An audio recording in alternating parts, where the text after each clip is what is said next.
हम शुरुआत करें उससे पहले आज दंगल के कौन से प्रमुख सवाल हैं जो आपके सामने हम रखने वाले हैं, उसको जरा आपके सामने रखिए। क्या बंगाल चुनाव में फिर से धर्म का दांव चलेगा? क्या बंगाल चुनाव में घुसपैठ भी एक बड़ा मुद्दा बनेगा? ये हमारा दूसरा प्रमुख सवाल। और तीसरा सवाल कि क्या ममता के लिए भवानीपुर बनेगा नंदीग्राम? ये हमारा तीसरा सवाल। सबसे पहले मैं स्वयं प्रकाश पुरोहित साहब आपके साथ शुरुआत करूंगी, क्योंकि एक चीज से मुझे थोड़ी आश्चर्य है, राजनीति के इतर मैं ये जानना चाहती हूँ, बंगाल आने के लिए क्या नागरिकता लेनी पड़ती है सर?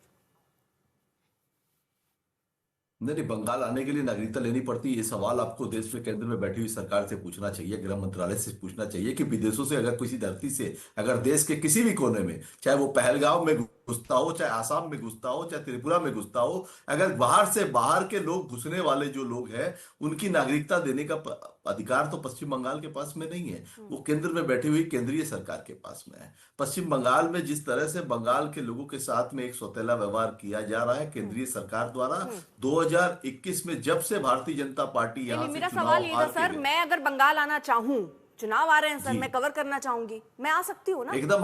एकदम मैं घुसपैठी या मैं बाहरी तो नहीं हो जाऊंगी, या मुझे कौन सी नागरिकता लेके आनी पड़ेगी? क्योंकि राज्यों में जाने के लिए कभी ऐसे घुसपैठियों शब्दों का इस्तेमाल नहीं है। देश के प्रधानमंत्री के लिए अगर आप कर रहे हैं, आपकी पार्टी कर रही है, तो फिर सबके लिए ऐसा ही है क्या सर? नहीं, ये बेमौसम बरसातें एहसास करा रही है। बेमौसम बरसात होती है ना, तब ऐसा ही होता है। चुनाव के समय कुछ लोग विदेशी पक्षी आते हैं, चुनाव के समय आइए आप चुनाव प्रचार करिए। सभी ये विदेशी कैसे सर? मुझे ये बताइए, देश का प्रधानमंत्री अगर पहुंचता है, या वो बीजेपी का ही नेता क्यों ना हो? नहीं, आपको चलिए, वो देश के प्रधानमंत्री नहीं, बीजेपी तो ही नेता मानेंगे आप, वो अगर जा रहे हैं तो वो विदेशी कैसे हो गए, मैं ये जानना चाहती हूँ। नहीं, किसने उनको विदेशी कहा? मुझे नहीं पता कौन सी टिप्पणी की आप बात कर रहे हैं। अभी आपने विदेशी शब्द का इस्तेमाल किया। मैं क्योंकि ममता बनर्जी कह रही है बाहरी, घुसपैठ बंगाल में नहीं, वो कह रही है बाहरी और वो कह रही है घुसपैठिए। आप मुझे जरा बता सकते हैं कि घुसपैठिए का मतलब क्या होता है?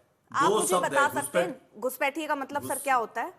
घुसपैठिए जो है, जो बाहर के देश से हमारे देश में घुसपैठ करके घुसते हैं और यहाँ देश के अंदर में रह रहे हैं, ठीक है, वैसे लोगों को चिन्हित करने का काम केंद्र में बैठे हमारे गृह मंत्री। तो फिर ममता बनर्जी प्रधानमंत्री के लिए घुसपैठिए शब्द का इस्तेमाल कैसे कर सकती है सर? नहीं, घुसपैठिए शब्द का इस्तेमाल ममता बनर्जी ने कभी प्रधानमंत्री जी के लिए नहीं किया। बाहरी और घुसपैठिए किसके लिए कहा गया? नहीं, बाहरी और घुसपैठिए शब्द जो है, बाहरी व्यक्ति कौन है?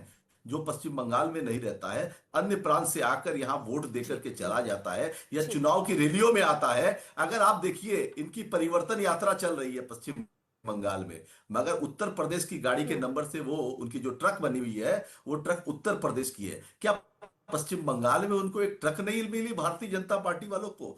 जिस पर हम बात करें तो स्वयं प्रकाश जी, मैं जल्दी से एक छोटा रिएक्शन, क्योंकि देखिए सारे मेहमान पर हम जा नहीं पाए। आपने ये ममता बनर्जी के लिए आपने कह दिया कि उन्होंने घुसपैठिए शब्द का इस्तेमाल ही नहीं किया सर। नहीं किया सर? नहीं, घुसपैठिए प्रधानमंत्री के लिए नहीं किया। घुसपैठिए प्रधानमंत्री कैसे हो सकती है? तो कौन है घुसपैठिया सर? सबसे बड़ा घुसपैठिया कौन है सर? सुनिए ना, जिस तरह से ये सबसे बड़ा तो खेला चल रहा है ये इलेक्शन कमिश्नर के द्वारा। इलेक्शन कमीशन जिस तरह से मनमानी कर रहा है, सुप्रीम कोर्ट ने घुसपैठिया कौन है? ममता बनर्जी क्या? ये सवाल ही नहीं है सर। मैं ठीक है सर, ये राजनीति के अलग अलग पार्ट हो सकते हैं। मैं आपकी चीज जो आपने सबसे बड़ा घुसपैठिया, मैं थोड़ा समझना, सबसे बड़ा घुसपैठिया कौन है सर? सबसे बड़ा घुसपैठिया जो है इलेक्शन कमीशन, जो बाहरी वोटर को देखिए, इलेक्शन कमीशन देश का इलेक्शन कमीशन सबसे बड़ा घुसपैठिया है। नहीं, वो जो कार्रवाई कर रहा, सुन लीजिए आप, लोगों का अधिकार कार्रवाई कर रहा है, वो घुसपैठिया कार्रवाई नहीं हो सकती। सबसे बड़ा घुसपैठिया सर, मैं सबसे बड़ा घुसपैठिया, या तो आप पहले पूछ लीजिएगा ममता बनर्जी से, एक बार पूछ लीजिएगा सर कि उन्होंने किसको लेकर कहा, उसके बाद आप तस्वीर क्लियर कीजिएगा। आप गोल गोल घुमा रहे हैं, इनको नहीं बोला, उनको बोला, उनको नहीं बोला, इनको बोला। एक बार क्लियर सर, मैसेज पे अगर बात होती हो, एक मिनट रोक रहे हो आपको, ये बैठकों की तस्वीरें आने लग गई है इस बीच, क्योंकि मिडिल ईस्ट के जो हालात है उसको लेकर दरअसल ये बैठक चल रही है। और चिंता देखिए इस वक्त हर देश के माथे की लकीरों माथे पर नजर आएगा, क्योंकि यहां पर गैस, पेट्रोल, ये सारी दिक्कतें हैं। और ये बैठक की तस्वीरें आ रही थी जो हम आपके सामने रख रहे हैं। पेट्रोलियम मंत्री भी हैं, गृह मंत्री अमित शाह भी हैं, प्रधानमंत्री नरेंद्र मोदी को भी आप देख रहे हैं। अब ऐसे वक्त पर जैसे हमने एलपीजी के केस में देखा, कालाबाजारी भी बहुत हुई, इसको लेकर सरकार पर सवाल भी उठे कि जब हालात ऐसे थे तो पहले से इंतजाम क्यों नहीं किए। सरकार का दावा था कि हालात पे हमने पहले से नजर रखी और बहुत जो मुमकिन स्टेप्स थे वो उठाए। लेकिन फिर भी बहुत सारे सवाल सरकार को लेकर उठे। इन सब के बीच ये बैठक बहुत महत्वपूर्ण है, क्योंकि आगे जिस तरह से युद्ध कहां जाता नजर आ रहा, अभी कुछ समझ नहीं आ रहा युद्ध खत्म कब होगा। और ऐसे में ये बैठक इसलिए कि अगर लंबा चलता है युद्ध तो भारत इससे कैसे निपटेगा, क्योंकि हमारा एक बड़ा हिस्सा जो है वो इन्हीं देशों से आता है। और इसको ये हॉर्मुज़ स्ट्रेट, हालांकि हमने यहाँ पर बातचीत के माध्यम से अपने जो जहाज हैं वो बुलाए जरूर हैं, लेकिन बहुत सारे जहाज अभी भी है और फ्रीक्वेंसी भी समझिए आप थोड़ी कम हुई है। यानी पहले जिस तादाद में आप कह लीजिए शिप्स आते थे अब वो नहीं है, तो इसलिए वो आपूर्ति कैसे हो ये बहुत ही बड़ा मुद्दा है। और उसी को लेकर ये बैठक, सबसे ज्यादा चिंता यहाँ पर ये है कि क्या पेट्रोल और डीजल के दाम बढ़ेंगे, और अगर ऐसा बढ़ता है तो देश में महंगाई जैसे हालात भी होंगे। तो ऐसे में सरकार का चिंता करना जायज है जनता के लिहाज से भी, क्योंकि जनता भी ये चाहती है कि जल्द ही कुछ इस पर कदम उठाए जाएं ऐसे जिस पर बोझ जो है वो मिडिल ईस्ट के युद्ध का भारतीय जनता पर ना आए।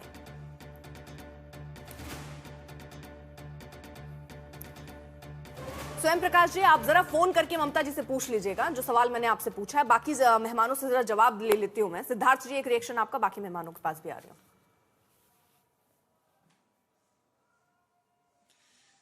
देखिए अर्पिता जी, अभी जो स्वयं प्रकाश जी जिस कठिनाई में फंसे हुए थे, ये कठिनाई पूरी टीएमसी की यहां पर है।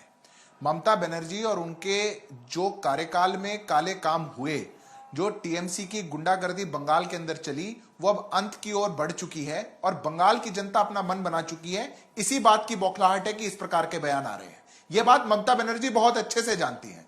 उनने अपनी टिकट डिक्लेयर करते समय 74 अपने सिटिंग विधायकों की टिकट काट दी। आपको अपने आधे लोगों की टिकट काटनी पड़ी। यह साबित करता है किस प्रकार का एडमिनिस्ट्रेटिव फेलियर था। आपको लोगों की, जो पिछली बार आपके कहीं और से लड़े थे, अनेक ऐसे कैंडिडेट्स की सीट बदलनी पड़ी। आज जनता उनको रिजेक्टेड टूरिस्ट बुला रही है। जनता कह रही है कि दूसरी जगह से रिजेक्ट हो गए तो हमारे यहां चुनाव लड़ाने आ रहे हैं। पश्चिम बंगाल के अंदर जिस प्रकार से ममता बनर्जी और उनकी पार्टी ने निर्ममता की सरकार यहां पर चलाई और कैटेगोरिकली पश्चिम बंगाल को कमजोर करने का काम किया, यहां से 6,688 इंडस्ट्रीज ममता बनर्जी के कार्यकाल में पश्चिम बंगाल को छोड़ करके बाहर चली गई। जीडीपी जो पश्चिम बंगाल का हुआ करता था, जिसका कंट्रीब्यूशन देश में अव्वल दर्जे का होता था, आज वो सबसे न्यूनतम दर्जे पे आ चुका है। युवाओं की जो आकांक्षा हुआ करती थी वो समाप्त हो चुकी है। ये ममता बनर्जी जानती हैं कि अब उनके इस काले कार्यकाल का अंत जो है वो बिल्कुल सामने है। और जब ऐसा कार्यकाल आपको दिखता हो, खत्म होता हुआ दिखता हो, जब घुसपैठियों पर आपका बैठा हुआ एक जो पूरा मंजर हो वो टूटता हुआ दिखता हो, बीजेपी क्या रख रही है सामने? फिर सवाल ये भी है ना सर, बीजेपी क्या रख रही है सामने? वो अगर अल्पसंख्यक प्रेम दिखा रहे हैं तो आप तो हिंदू कार्ड खेल रहे हैं। एक ही सिक्के के दो पहलू क्यों नहीं है? ये आप क्या लेकर आ रहे हैं कि हम बहुत विकास कर रहे हैं? वो अगर मस्जिद जा रहे हैं तो आप भी तो मंदिर जा रहे हैं, बराबर ही चल रहा है। नहीं अर्पिता जी, मेरी असहमति है इस बात से। वो केवल मस्जिद नहीं जा रहे हैं। मदन मोइत्रा इनकी टीएमसी की लीडर थी। वो दुर्गा पूजा में खड़े होकर के कहती हैं अमार हृदय थे काबा, अमार नोएने मदीना। वो दुर्गा पूजा में खड़े होकर के कह रही है मेरे हृदय में तो काबा है और मेरी आंखों में मदीना है। ये कौन सा सेक्युलरिज्म हुआ? जो जिस प्रकार से ढांचागत तरीके से आपने बंगाल के फैब्रिक को तोड़ने का काम किया, कमजोर करने का काम किया, और आपने यहाँ पर हर प्रकार की हिंसा फैलाकर मुख्य मुद्दा ध्रुवीकरण पूरे प्रदेश को चढ़ा दिया। बंगाल वाले ये समझ लें, मतलब आप हिंदुओं को एकजुट करना चाह रहे हैं। जो आप, क्योंकि 50%, 60% इससे ज्यादा अगर वोट चले जाते हैं तो आप स्पष्ट तौर पे बहुमत में आ जाएंगे। खेल पूरा यही है ना सर, कोई विकास का एजेंडा, कोई ऐसा एजेंडा नहीं, ध्रुवीकरण है आपका भी एजेंडा। वो मुसलमानों को साध रही है, आप हिंदुओं को साध रहे हैं। खैर वो अब आपकी पिच पर नहीं खेल रही है, ऐसा नहीं है। हाँ अर्पिता जी, बिल्कुल नहीं। मैंने आपके शो पर 2 मिनट बोला। मैंने हिंदू और मुसलमान शब्द का प्रयोग भी नहीं किया।